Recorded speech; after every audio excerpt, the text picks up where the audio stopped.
I hope all of you will take hold of the word mesmerism,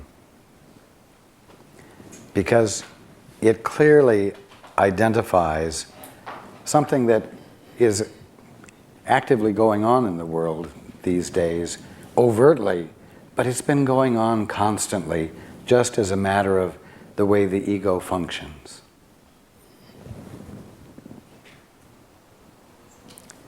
It says your good can't last. Or it says the good wasn't deserved, it was a fluke. It calls your credibility and your integrity into question. Causes you to be in self-doubt.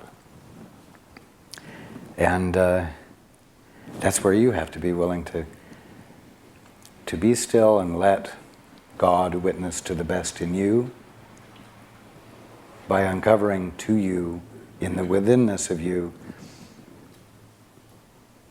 that your birthright is unimpeachable,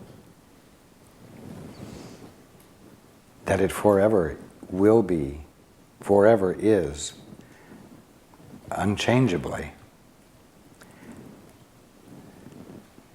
And you don't have to be suggested into fearing that it will be taken away from you. And you don't have to end up being caught in an ongoing practice of self-doubt. You don't have to. It's all a part of the ego game. And the ego game is to keep you off balance. So where are you going to go for your information? What are you going to use as your source of information? The truth, God, or the voice for fear? It's a choice that all of you have had all along. It's, in a way, it's wonderful that you have these world events going on, because they are so blatant that the fact that you need to make a choice is clear to you. You see? So make the choice, is the point. Don't sit on the fence any longer. And if you're making a choice for what I've called radical, what seems like radical idealism, like the outrageous concept that God is all, and that therefore all there is to you is what God is being right there, and that therefore anything less than God apparently sitting there is an illusion, isn't true, has no source, and therefore doesn't exist in any way, shape, or form, that realization is yours to hold on to and operate from.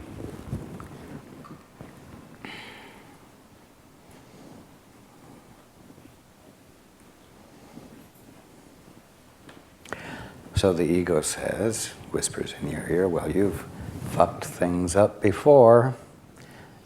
Excuse my French. Paul said he would never use that word if I used it.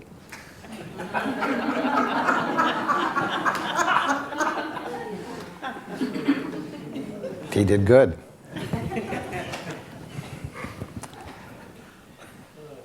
The ego is that crass and that blunt with you and that unkind, and says, you're bound to do it again.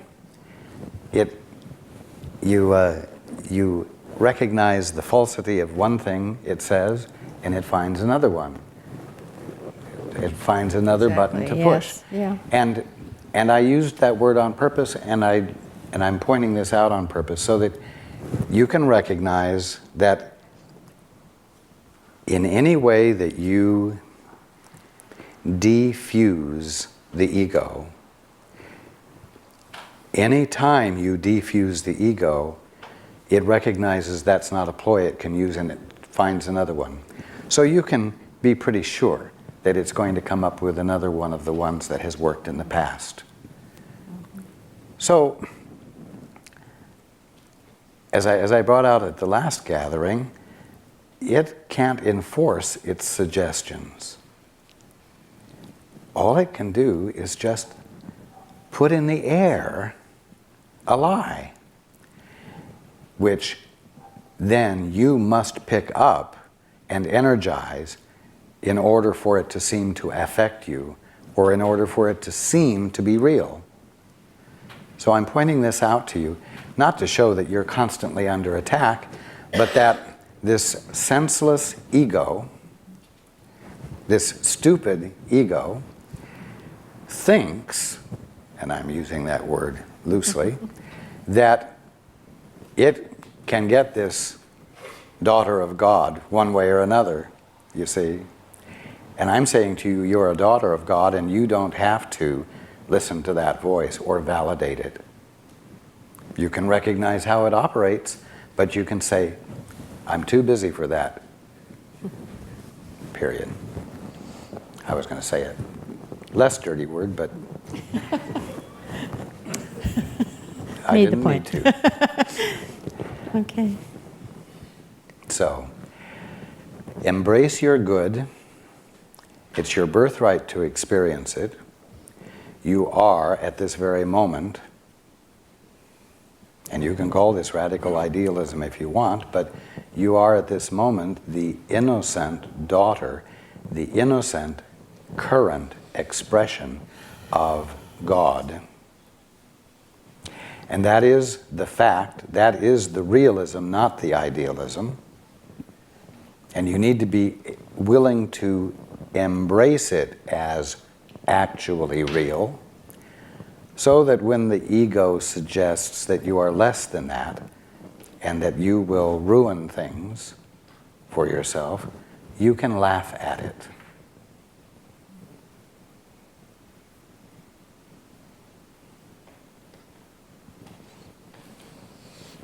Okay. Thank you so much. You are welcome. Thank you.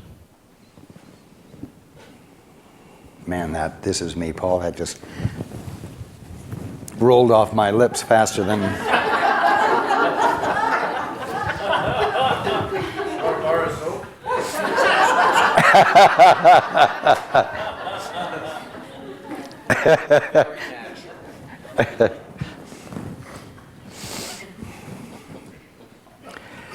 Hands.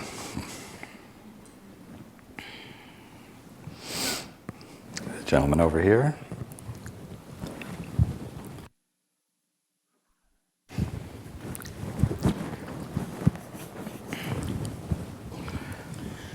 Hi, Raj. Hi, Paul.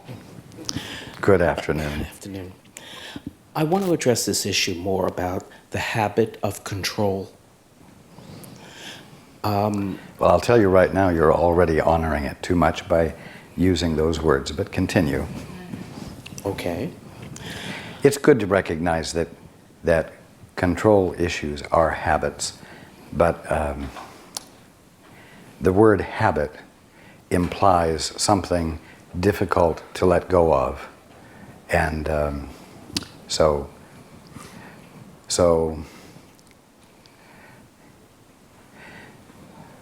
be careful you don't take those words too seriously. Okay. Yes, continue. All right. I moved here from New York because I was also somebody whose life had fallen apart in all different areas. So I moved out here. Your life, as you were living it in an unreal and dishonest way, fell apart. Which was about control. Yes. Okay. So it was a forward step. Okay. So I've moved out here unwilling to duplicate that out here. Okay? Not Yes. wanting to do that. But in order to do that, I had to face the suffering and the pain that I've always been in, which created all of these coping strategies of control. Okay? Yes. All right. So I've become very aware of the pain I've always been in and the suffering, even to the point of letting out these kind of like sounds of pain, letting them just like be in the air of my apartment. And I'd like if you could comment, because I can feel, especially at nighttime when I'm sleeping, I can feel a deep release in my guts that's very real for me. And of course has a lot of importance to me. 'Cause You know what's groaning? yes. Do you know what is giving voice to itself when these sounds are coming out? Tell me. The Holy One that you are. The one who is full of integrity. The one who is innocent. Who has been kept from voicing itself because of the habit you spoke of control.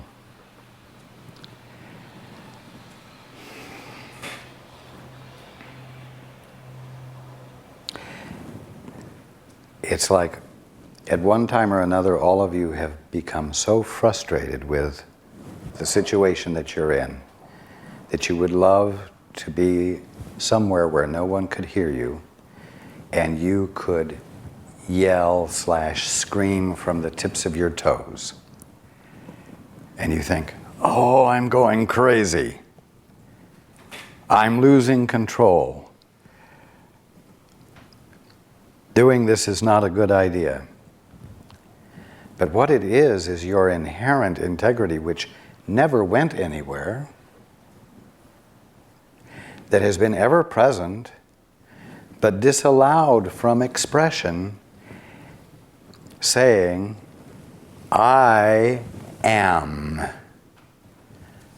And I am expressive. I am being. It is the integrity and divinity of you rising up. Mind you, it's not wanting to scream because it's in pain. It wants to come out loud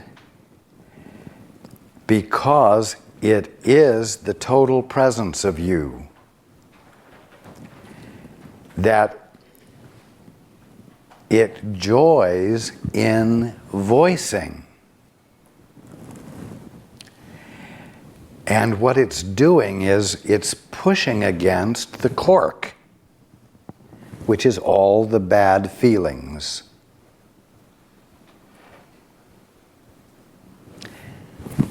And when the cork comes off, as I've said before, the bubbly can come out. The vitality and the vintage wonderfulness of your divinity is free to flow. That's what's happening. It's marvelous. So now, I'll tell you something.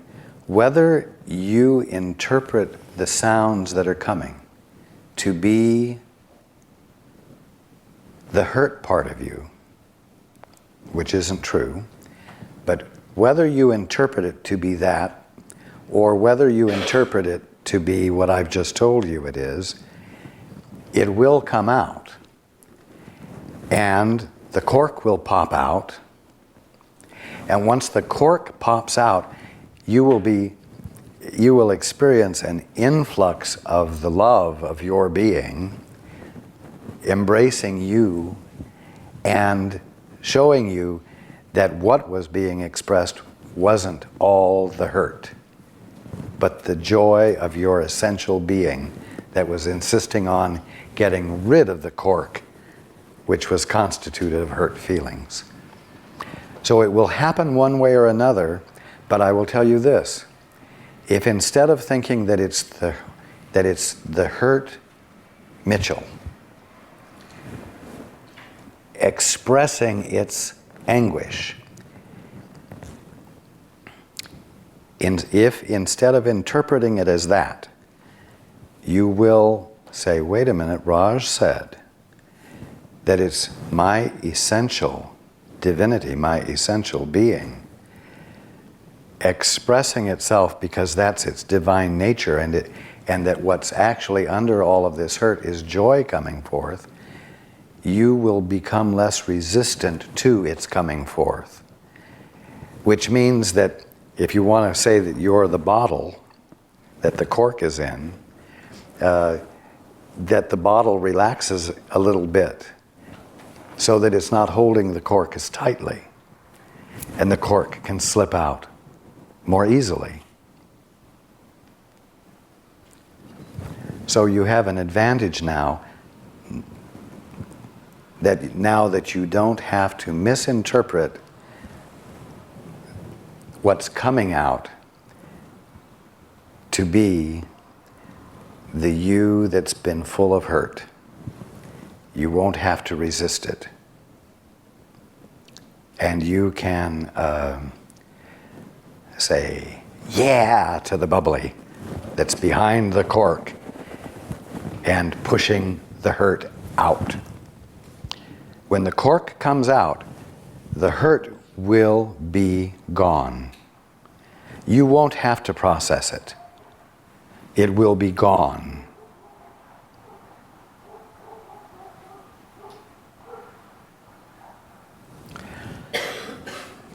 As with everything, the ego interprets divine movement as that which will cost you something. It is something that's bad for you, the ego says. And what it means is that it's bad for the ego itself. But it doesn't say, it's bad for me, have pity on me and don't let me go. You know, it says it's bad for you and scares you out of embracing it. Just like it scares you out of embracing your good as though it's something more real than a fluke, you see? It's always lying to you, and it's always telling you exactly the opposite of the truth.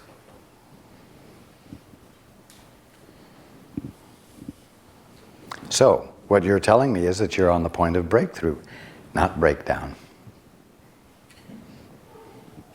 I guess so. This has been a long time. Yes, there's been some stubbornness.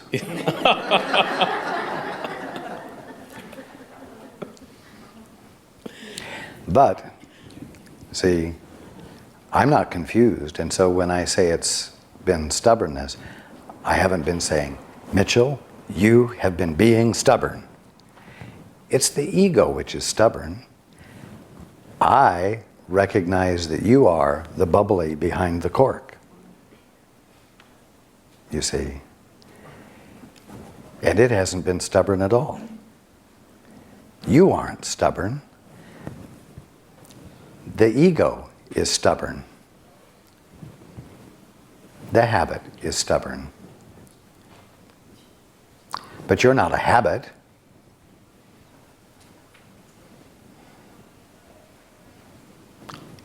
You're the one who can employ the habit or release it. And your very being is saying, Mitchell, whether you like it or not, you're releasing it. So it's a good thing. 100% absolute yes.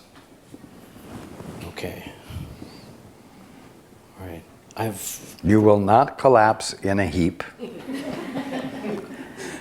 losing every ability to be functional for the rest of eternity. Although that's what it feels like. That is what it feels like, but it's not true. Okay.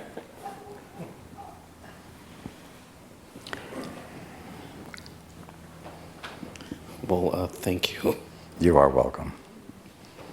It's time to be free of it, and it's wonderful. Thank you for acknowledging that.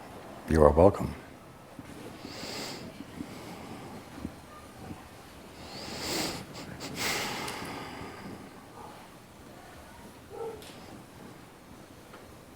It's amazing how little the cork is.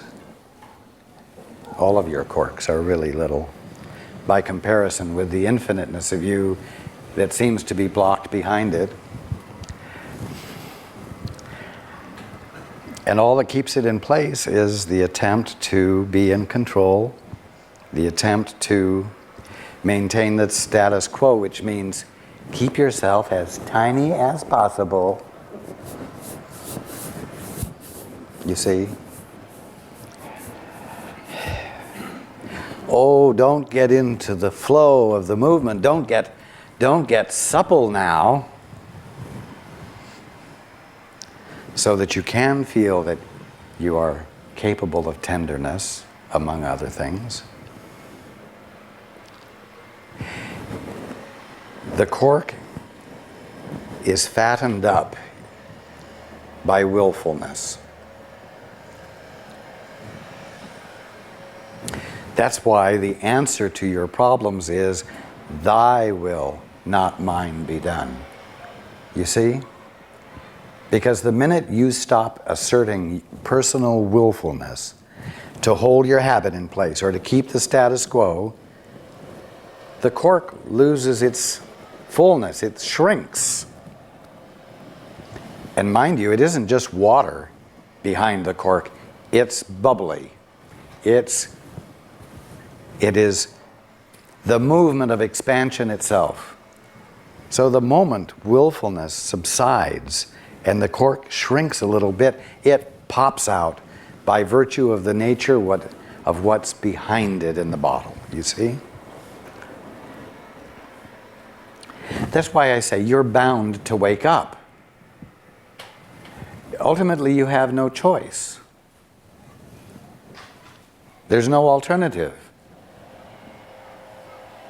You can't be fooled indefinitely into asserting willfulness and fattening that cork.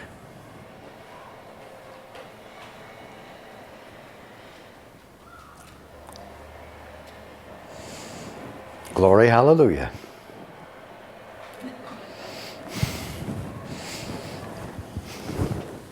Okay. Hands.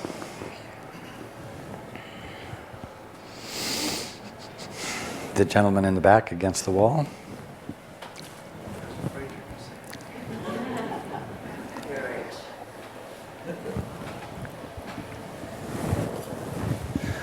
Good afternoon, Raj. Good afternoon. I, too, don't know exactly where this is going to go, but I guess in the spirit of sharing what the world would term failures and changes in personal lives, I lost my job a couple of weeks ago. And I think on some level I knew that this was going to happen.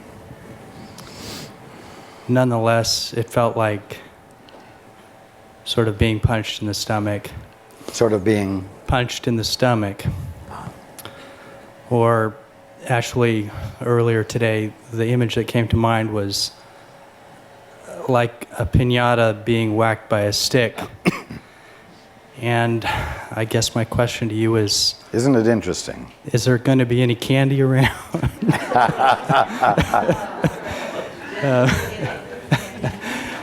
Secondly... no, before we continue. Yes. All of you, if you pay attention, will discover that you do sense what is going to happen.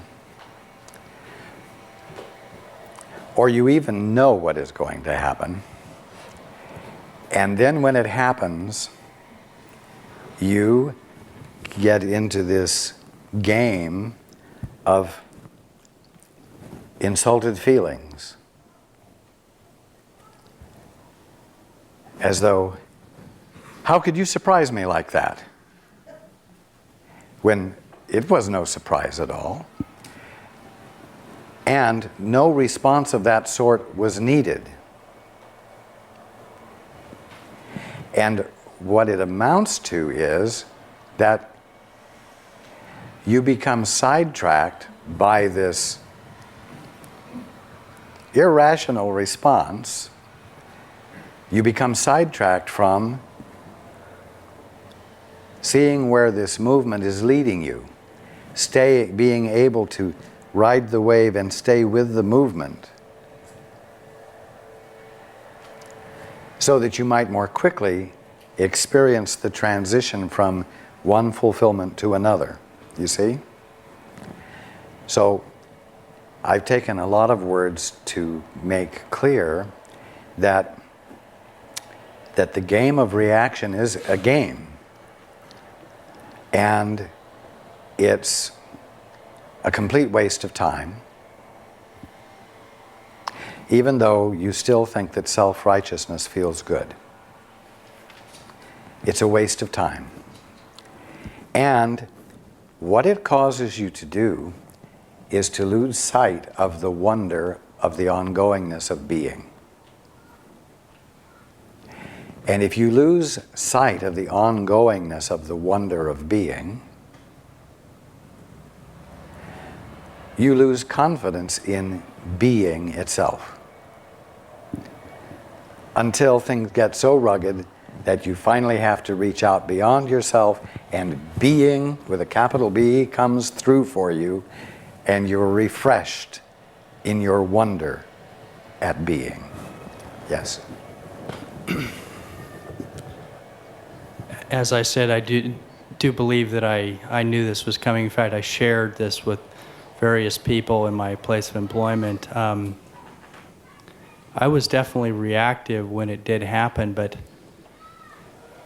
at another level, I was pretty comfortable with it happening. And I don't really, I guess my question to you is, was I witnessing for the best in my employer when part of me wants to say, he was a bastard, something to that effect? But I feel like I was able to distance myself from a lot of my own reactivity. You were indeed. Currently, I'm very comfortable with the situation. My wife, on the other hand, is, I have 2 kids and a wife and mortgage and such. She's rather uncomfortable with it, and it triggered a lot of... But you can understand that. I can, yes, absolutely. And it is not necessary, let us say, your being present with the ongoing identification of fulfillment is not dependent upon her being in her peace about it. Because it's understandable to you, you're able to have compassion. And you're able to, in your peace, convey to her that you are still being, quote, responsible, because you are keeping yourself in a frame of mind that's grounded enough to be able to recognize the next appropriate steps to take. Continue. What you're saying, I think, is more or less the way I do feel. Part of me, I guess, call it the ego or whatever, is concerned that fulfillment will be untimely. A difficult situation from the ego's perspective, and not something I would consciously, from my perspective now, want to subject my family to, if I'm making sense. If fulfillment means living in a cardboard box, I guess I'd like to know that that is not really the case. I'm probably not making much sense Use here. your common sense.